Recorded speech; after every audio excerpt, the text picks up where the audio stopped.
à tous, bienvenue dans le Monde Gecko du mardi 22 janvier 2019, l'essentiel de l'actualité économique avec sérieux, sans se prendre au sérieux. Alors hier, c'était le Martin Luther King Day, donc ici les chiffres dans ce tableau sont ceux de vendredi pour les marchés américains. Les marchés européens qui sont des moutons ne savent pas trop réagir tout seuls. Alors il y a une légère baisse, 0,30% en moyenne donc pour les valeurs européennes. Ce matin en avant-bourse, on a encore une baisse, on va expliquer pourquoi donc des indices mondiaux, mais la nouvelle importante au niveau politique aux États-Unis dans ce Martin Luther King Day, c'est le fait qu'une femme noire d'origine indienne va se lancer dans la course à la Maison Blanche. C'est donc Kamala Harris qui a annoncé, et c'est quand même une bonne nouvelle parce que son idée c'est d'être complètement contrepoint de la politique menée actuellement par Donald Trump. Alors pourquoi les marchés sont plutôt en situation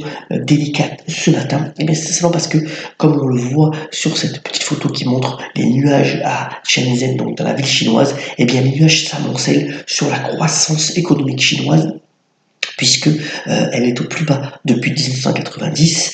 Alors en plus hier on a eu un discours du leader Xi Jinping qui a dit que finalement il y avait beaucoup de dangers et des dangers surtout sociaux en Chine, et que le Parti communiste chinois était vraiment enchevé de l'économie chinoise pour tenter de la relancer. Alors sur ces entrefaites, Donald Trump en a profité finalement pour lui mettre la pression sur les leaders chinois dans ces négociations commerciales qui sont en cours, pour dire, puisque la Chine a une croissance au plus bas depuis plus de 20 ans, elle doit trouver un accord commercial avec les États-Unis, et ça devient indispensable. Façon de pouvoir rebondir efficacement sur finalement le discours du leader chinois. Autre nouvelle aussi qui sème un petit peu le trouble sur le marché ce matin, c'est le FMI qui a revu à la baisse ses prévisions de croissance assez drastiquement, puisqu'on est passé de 3,7 à 3,5%, mais c'est surtout l'Europe qui est en cause, en disant que véritablement l'Allemagne devrait ralentir assez fortement. L'Italie aussi a été pointée du doigt, voilà. Donc le FMI qui revoit à la baisse ses prévisions, et c'est toujours assez notable. Beaucoup de challenges aussi qui est noté par l'Organisation économique mondiale. Au niveau du Brexit, alors là, on est toujours dans énormément de négociations dont on ne sait pas quelle va être la suite. Alors Theresa May essaie véritablement de faire le forcing sur son plan, donc son fameux plan B qui a été présenté hier, en essayant de trouver des aménagements. Mais de l'autre côté, Jeremy Corbyn, donc le leader travailliste, pousse à la possibilité d'établir un second référendum.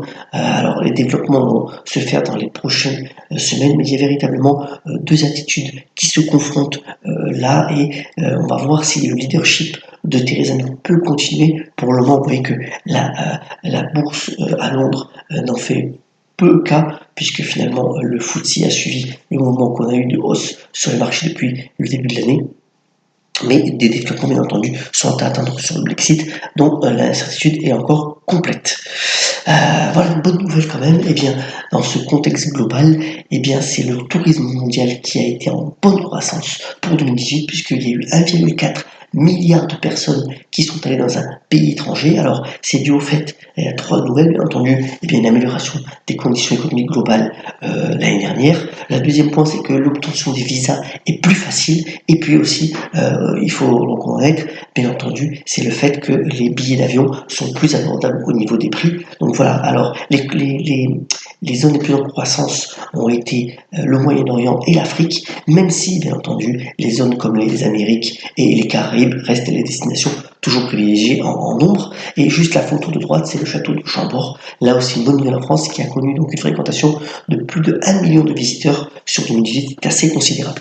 Au niveau des brèves, rapidement, alors d'abord Google qui fait les frais de la nouvelle loi de la protection des données, puisque finalement la CNIL a infligé une amende de 50 millions d'euros donc au groupe américain en disant que il n'avait pas été assez réactif sur la protection des données. Donc c'est une première. On va voir comment Google va réagir. Deuxième point aussi, donc c'est Nestlé. Alors vous savez que Nestlé a déjà un trésor de guerre puisqu'il possède 25% du groupe L'Oréal, mais aussi Nestlé lui-même le groupe suisse est en train de réfléchir très certainement à la vente donc de sa division Skin Health, c'est-à-dire tout ce qui est division produits de santé pour la peau. C'est d'un département qui est valorisé à 7 milliards de dollars, ce qui permettrait donc véritablement à Nestlé d'avoir un trésor de guerre et lui permettrait de procéder à des acquisitions ciblées sur son cœur de métier, c'est-à-dire l'agroalimentaire, dans les prochains mois.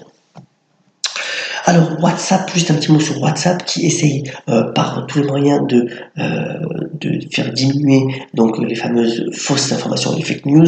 L'idée c'est de dire que au lieu de pouvoir envoyer à tout le monde une information, de pouvoir la disséminer à tous ses contacts, eh bien WhatsApp va limiter dans sa prochaine version cette possibilité à 5 personnes donc la filiale de Facebook devrait prendre encore d'autres mesures pour pouvoir lutter contre ces fameuses fake news, mais ça reste de toute façon extrêmement difficile à mettre en œuvre.